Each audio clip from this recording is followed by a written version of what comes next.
आज का वीडियो बहुत ही इम्पोर्टेंट है। अगर आपने पहले राउंड में HDFC बैंक परिवर्तन स्कॉलरशिप के अप्लाई किया था लेकिन कोई गलती हो गई या कोई डॉक्यूमेंट्स मिसिंग था या आपने फॉर्म में बिल्कुल सही से नहीं भरा, तो अब चिंता करने की कोई बात नहीं है क्योंकि मैं इसका सॉल्यूशन लेकर के आ गई हूँ। तो welcome to back my channel. And अगर आप चैनल पर न्यू है तो चैनल को फटाफट से सब्सक्राइब कर लीजिए और इसको अपने फ्रेंड्स के साथ भी शेयर कर दीजिए ताकि उनकी भी यहाँ पे हेल्प हो जाए। तो क्योंकि दूसरा राउंड जल्द ही शुरू होने वाला है, तो क्या इसके बारे में आपको पता है? तो जो स्टूडेंट्स जिन्होंने HDFC बैंक परिवर्तन स्कॉलरशिप का फॉर्म मिसिंग कर दिया है, यानी कि उन्होंने फॉर्म नहीं भरा है, फॉर्म के लिए अप्लाई नहीं किया है, और जो स्टूडेंट्स ने फॉर्म अप्लाई कर दिया है लेकिन उनके डॉक्यूमेंट्स में कोई गड़बड़ी हो गई है, उन्होंने जो अपनी फीस रेसिप्ट है वो यहाँ पे अपलोड नहीं की है, या फिर जो कॉलेज स्टूडेंट है उनका भी किसी का रजिस्ट्रेशन नहीं हुआ, उनके पास 2025-26 की फीस रेसिप्ट नहीं थी। तो यहाँ पे इस वीडियो में मैं इस टॉपिक पर पूरी आपको यहाँ पे प्रोसेस बताने वाली हूँ। तो क्योंकि दूसरा राउंड जल्द ही स्टार्ट होने वाला है और इस वीडियो में मैं आपको स्टेप बाय स्टेप बताऊंगी कि HDFC बैंक परिवर्तन स्कॉलरशिप क्या है, कौन अप्लाई कर सकता है और एलिजिबिलिटी का एक क्राइटेरिया क्या है, कौन से डॉक्यूमेंट्स चाहिए और उन्हें कैसे अपलोड करना है। तो दूसरा राउंड कब और कैसे अप्लाई करना है, सिलेक्शन प्रोसेस क्या है और फंड है वो कब आएगा, है ना, कॉमन मिस्टेक और उनका समाधान यहाँ पे क्या होने वाला है। तो यहाँ पे मैं आपको इन सारे टॉपिक्स पर आपको यहाँ पे बताने वाली हूँ स्टेप बाय स्टेप, इसलिए वीडियो को बहुत ही ध्यान से देखना क्योंकि हर एक पॉइंट आपके लिए बहुत ही ज़्यादा इम्पोर्टेंट होने वाला है। तो इस वीडियो को पूरा ध्यान से देखें, मैं स्टेप बाय स्टेप आसान भाषा में आपको यहाँ पे समझाऊंगी ताकि कोई भी कन्फ्यूजन ना रहे। तो अगर आप स्टूडेंट है और स्कॉलरशिप की तलाश में हैं तो ये वीडियो आपके लिए बहुत ही यूजफुल होने वाला है। तो चलो शुरू करते हैं। तो सबसे पहले ये जानना बहुत जरूरी है कि HDFC बैंक परिवर्तन स्कॉलरशिप क्यों है या फिर क्या है। तो यहाँ स्कॉलरशिप उन स्टूडेंट्स के लिए है जो अपनी पढ़ाई जारी रखना चाहते हैं लेकिन फाइनेंशियल प्रॉब्लम की वजह से मुश्किल में है।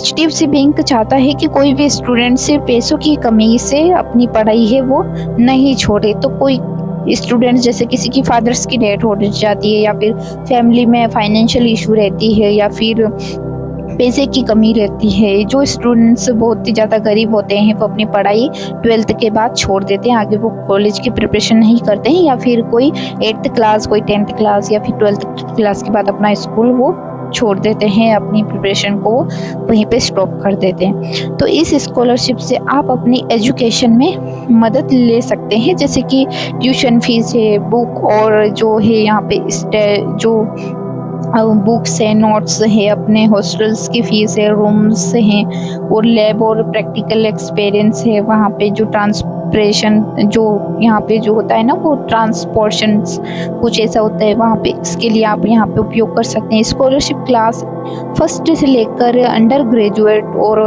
पोस्ट ग्रेजुएट और प्रोफेशनल कोर्स तक के स्टूडेंट्स को मिलती है, यानी कि अमाउंट अलग अलग कोर्स के लिए अलग अलग होता है। जैसे स्कूल स्टूडेंट्स के लिए यहाँ पे अमाउंट जो होता है वो 15,000 से 20,000 तक होता है और कॉलेज अंडर ग्रेजुएट स्टूडेंट के लिए यहाँ पे 30,000 से लेकर 75,000 तक होता है और प्रोफेशनल कोर्स के लिए यहाँ पे जो मेडिकल इंजीनियरिंग MBA है इत्यादि के लिए यहाँ पे 75,000 तक निश्चित होता है। तो मतलब ये स्कॉलरशिप आपकी एजुकेशन को सही तरीके से कंटिन्यू रखने में बहुत मदद करती है। तो इसके लिए आपको मेहनत और सही डॉक्यूमेंट्स भी जरूरी होता है। तो एलिजिबिलिटी का ये क्राइटेरिया क्या है, कौन अप्लाई कर सकता है। तो अब बात करते हैं कि कौन अप्लाई कर सकता है। एलिजिबिलिटी बहुत ही इसकी सिंपल है, यानी कि आपको पिछली कक्षा, यानी कि आपकी जो पिछली कक्षा है उसमें आपको 55% मार्क आपके यहाँ पे मार्क्स होने चाहिए। फैमिली इनकम आपके जो होनी चाहिए वो सालाना 2.5 लाख से कम या उसके बराबर होनी चाहिए। तो एक्टिव बैंक अकाउंट आपका होना चाहिए, लेकिन आपके पास एक्टिव बैंक अकाउंट होना चाहिए। आप जो रिकॉग्नाइज है वो स्कूल, कॉलेज या इंस्टीट्यूट में पढ़ाई कर रहे हो, है ना, वो यहाँ पे आपका जो क्राइटेरिया ये रहेगा। अगर ये 4 कंडीशन आप जो है फुलफिल करते हैं तो आप अप्लाई कर सकते हैं। यदि किसी कंडीशन में कमी है तो स्कॉलरशिप अप्रूव नहीं होगी, इसलिए एलिजिबिलिटी चेक करना बहुत ज़्यादा जरूरी है। तो अब सबसे इम्पोर्टेंट स्टेप है डॉक्यूमेंट्स की तैयारी। कई स्टूडेंट्स यहाँ गलती कर देते हैं। तो आपको ये सारे डॉक्यूमेंट्स रेडी रखने होंगे, यानी कि आपका पासपोर्ट साइज फोटो रखना होगा, साफ और नया फोटो होना चाहिए।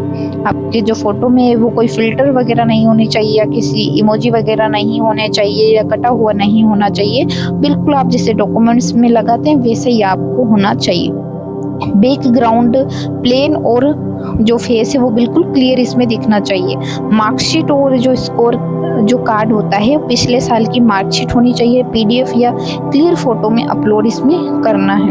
मार्क्स और रोल नंबर आपके क्लियरली उसमें दिखने चाहिए, वरना आपका जो एप्लीकेशन फॉर्म है वो रिजेक्ट हो सकता है। और आईडी प्रूफ, जो आईडी प्रूफ है आपका वो यहाँ पे लिया जाता है, जैसे आधार कार्ड है, वोटर आईडी कार्ड है, ड्राइविंग लाइसेंस है। और स्कैन क्वालिटी अच्छी हो और डिटेल्स इसमें क्लैरिटी से दिखनी चाहिए। एडमिशन प्रूफ यहाँ पे आपका मांगा जाएगा। करेंट ईयर्स की फीस रिसिप्ट यहाँ पे आपकी मांगी जाएगी। जब आप एडमिशन कराते हो तो आपकी प्रोफाइल या फिर वो एडमिशन रिसिप्ट यहाँ पे आपको अपलोड करनी होगी। तो कॉलेज स्कूल फीस रिसिप्ट, तो एडमिशन लेटर यहाँ पे आपको मांगा जाएगा। और बोनाफाइड सर्टिफिकेट या फिर कॉलेज की आईडी यहाँ पे आपको मांगी जाती है।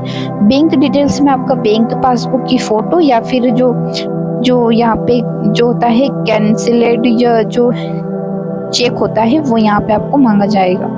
अकाउंट होल्डर का नेम और IFSC कोड यहाँ पे सही बिल्कुल दिखना चाहिए। फैमिली इनकम सर्टिफिकेट आपको यहाँ पे मांगा जाएगा।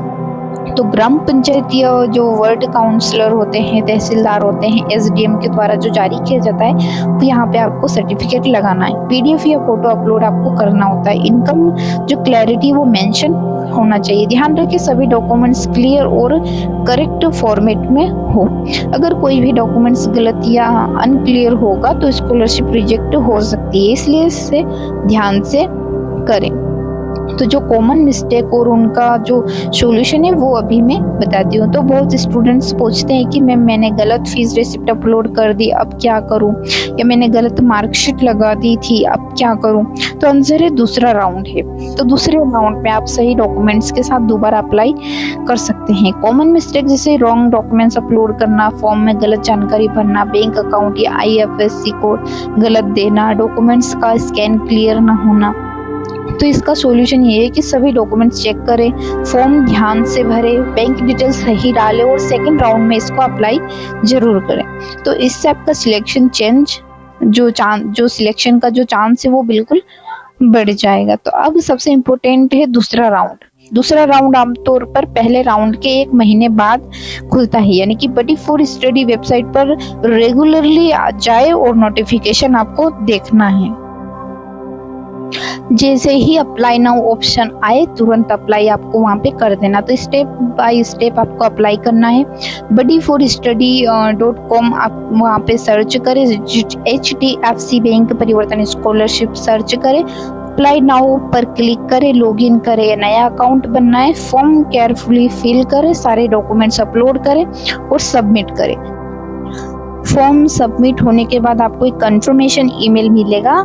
इस ईमेल को सेव करें और अगर ईमेल नहीं आया है तो तुरंत सपोर्ट टीम से कनेक्ट करें या फिर उनको कांटेक्ट करके ईमेल भेज सकते हो आप। अब बात करते हैं कि सिलेक्शन प्रोसेस इसकी क्या रहेगी। तो एप्लीकेशन चेक, फॉर्म कंप्लीट और करेक्ट है या नहीं ये आपको वहाँ पे चेक करना है। डॉक्यूमेंट्स वेरिफिकेशन, अब जो सभी डॉक्यूमेंट्स है वो सही से है या नहीं ये आपको चेक कर लेना है। शॉर्ट लिस्ट केवल एलिजिबल स्टूडेंट शॉर्ट लिस्ट होंगे। वीडियो इंट्रोडक्शन अगर जरूरी हो तो वहाँ पे आपका वीडियो इंट्रोडक्शन है वो बहुत ही ज़्यादा जरूरी होता है, तो वो आपको कंप्लीट करना है। फाइनल लिस्ट तैयार होगी और सिलेक्शन स्टूडेंट के बैंक अकाउंट में फंड ट्रांसफर होगा। तो सिलेक्शन के जो 4 से 8 हफ्ते के अंदर इसमें लग सकते हैं वेरिफिकेशन होने में, इसलिए बिल्कुल आपको शांत रहना है और रेगुलरली वहाँ पे आपको ईमेल या फिर जो वेबसाइट है वो यहाँ पे चेक करना है। तो फंड ट्रांसफर यानी कि पैसा इसमें कब आएगा। तो सिलेक्शन के बाद HDFC बैंक स्कॉलरशिप अमाउंट सीधे आपके बैंक अकाउंट में ट्रांसफर होगा। टिप्स आपको मैं दे देती हूँ, जैसे अकाउंट एक्टिव होना चाहिए, आपका नेम और IFSC कोड करेक्ट होना चाहिए, ईमेल रेगुलरली आपको चेक करना है।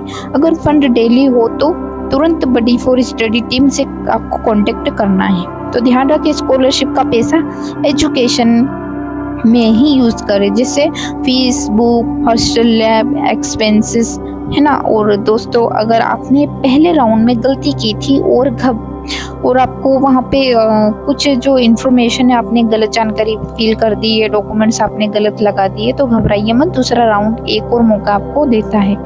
तो इस बार सही डॉक्यूमेंट्स और करेक्ट फॉर्म के साथ आपको इसमें अप्लाई करना है। तो एजुकेशन हर स्टूडेंट का राइट है और स्कॉलरशिप आपका जो फ्यूचर है वो ब्राइट है। तो इसको बनाने के लिए तो आपको सही अप्लाई करना होगा और अपने सपनों के लिए अपनी पढ़ाई को पूरी करना होगा। अगर ये वीडियो हेल्पफुल लगी तो लाइक करें, शेयर करें और सब्सक्राइब करना मत भूलिए। कमेंट में लिखें कि आप किस क्लास या कोर्स के लिए अप्लाई कर रहे हैं, मैं आपके सवालों के जवाब कमेंट बॉक्स में दूंगी। तो ऑल द बेस्ट, आपका सपना जरूर पूरा होगा, बस सही स्टेप फॉलो करिए और धैर्य है जो बनाए रखिए, क्योंकि अगर आपने बिल्कुल करेक्ट जानकारी वहाँ पे फिल की होगी तो आपका जो अमाउंट है वो बिल्कुल आपके अकाउंट में आ जाएगा। बस आपको जो वहाँ पे रेगुलरली आपको वहाँ पे चेक करना है, ईमेल चेक करना है या आपके व्हाट्सएप पर मैसेज आ सकता है, रजिस्ट्रेशन ईमेल पर मैसेज आ सकता है, तो वही आपको ध्यान में रखना है और कोई भी आपको स्टेप आपको मिस नहीं करना है। और आपने वीडियो इंट्रोडक्शन वाला है, अगर ये वीडियो नहीं देखा हो तो जल्दी से जाकर इस वीडियो को देखिए और अपना वीडियो इंट्रोडक्शन